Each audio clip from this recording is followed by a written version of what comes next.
औज़ुबिल्लाहि मिनश्शैतानिर्रजीम बिस्मिल्लाहिर्रहमानिर्रहीम। Royal you TV की तरफ से अस्सलाम वालेकुम। हम अपनी पिछली तमाम वीडियोस में ये बात साबित कर चुके हैं कि कोरोना वायरस इंसानी लैब में तैयार हुआ, मगर इससे ये बात कतई तौर पर समझनी नहीं चाहिए कि इसमें अल्लाह ताला की मर्जी शामिल नहीं। बहैसियत मुसलमान हमारा ईमान है कि ये वबाई अमराज अल्लाह ताला की मर्जी से दुनिया पर नाजिल होते हैं। मुख्तलिफ अहादीस मुबारका में ये बात हमें मिलती है कि वबाई अमराज जैसा कि ताउन दुनिया में गुनाहों की कसरत और खसूसी तौर पर जिना की कसरत से पैदा होते हैं। आज की इस वीडियो में कोरोना वायरस से होने वाली पेचीदगियों का इलाज हम अहादीस नबवी की रोशनी में ढूंढने की कोशिश करेंगे। आप लोगों से गुजारिश है कि हमारे चैनल को सब्सक्राइब कर लें। हम यहाँ इस मौजू को मुख्तसर करके बताएंगे ताकि हमारे व्यूवर्स की दिलचस्पी बरकरार रहे।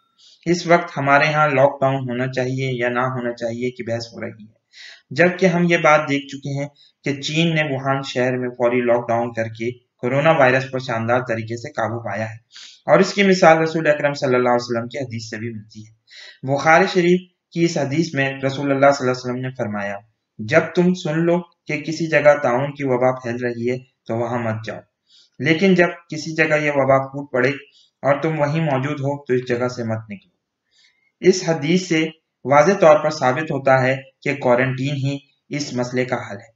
एक और हदीस में रसूलुल्लाह सल्लल्लाहु अलैहि वसल्लम ने फरमाया कि छूत यानी इन्फेक्शन की कोई हकीकत नहीं, मगर ये कि सिर्फ अल्लाह के हुक्म से ये नाजिल होता है। इस पर एक बद्दू ने पूछा, हम देखते हैं कि ऊंट सेहतमंद होकर सेहरा में फिर रहे होते हैं, मगर अचानक कोई खारिजदा ऊंट इनमें शामिल होकर तमाम ऊंटों को खारिज लगा देता है। जिस पर रसूलुल्लाह सल्लल्लाहु अलैहि वसल्लम ने पूछा कि इस पहले ऊंट को किसने खारिज लगाई। इसका मतलब यह है कि तमाम ऐसे अमराज अल्लाह की रजा से दुनिया में फैलते हैं, और शेख इब्ने बाज इससे ये हुक्म भी निकालते हैं कि किसी भी खारिजदा ऊंट को सेहतमंद ऊंटों के साथ मिलाना हराम है। इसलिए हम यहाँ अपनी आवाम से यही अपील करेंगे कि ज्यादा से ज्यादा लोगों से मिलने जुलने से गुरेज करें, खास तौर पर बूढ़े अफराद से, क्योंकि अगले 3 महीने बहुत अहम है। इसके बाद ये बीमारी स्लो होना शुरू हो जाएगी और शायद 9 महीने के अंदर ये खत्म हो जाए इंशाअल्लाह, और वल्लाह आलम बिस्सवाब। हमने अपनी पिछली वीडियो में मुताने का कासुल गनम वाली अलामात क़यामत वाली हदीस का हवाला दिया था, जिसमें एक भेड़ों वाली बीमारी में बेशुमार लोगों की हलाकत का जिक्र मिलता है, और भेड़ों की इस बीमारी में भी इनके चरवाहे यही लॉकडाउन और क्वारंटीन वाली स्ट्रेटजी को अपनाते हैं, जिसमें वो सेहतमंद भेड़ों को अच्छे तरीके से बीमार भेड़ों से अलग कर देते हैं ताकि सेहतमंद भेड़ों को मरने से बचाया जा सके। इसलिए बस ये साबित हुआ कि लॉकडाउन और क्वारंटीन की हिकमत अमली ही सुन्नत रसूल है। इसके अलावा अगर किसी को कोरोना वायरस खुदा न खास्ता लग जाए तो इसका इलाज भी रसूलुल्लाह सल्लल्लाहु अलैहि वसल्लम ने बताया है।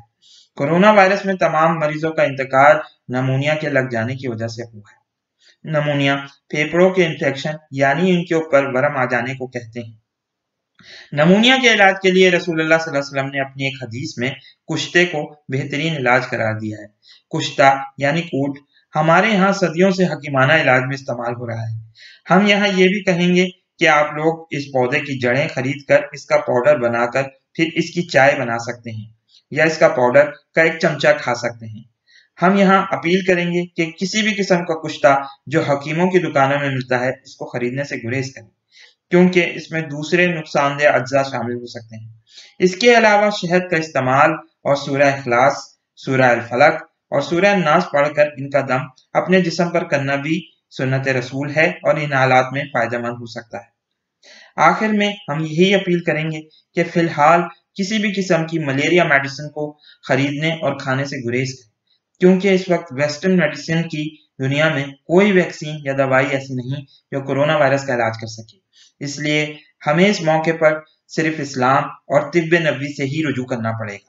इस वीडियो को लाइक कीजिए, शेयर कीजिए, दोस्तों के साथ डिस्कस कीजिए। बहुत बहुत शुक्रिया।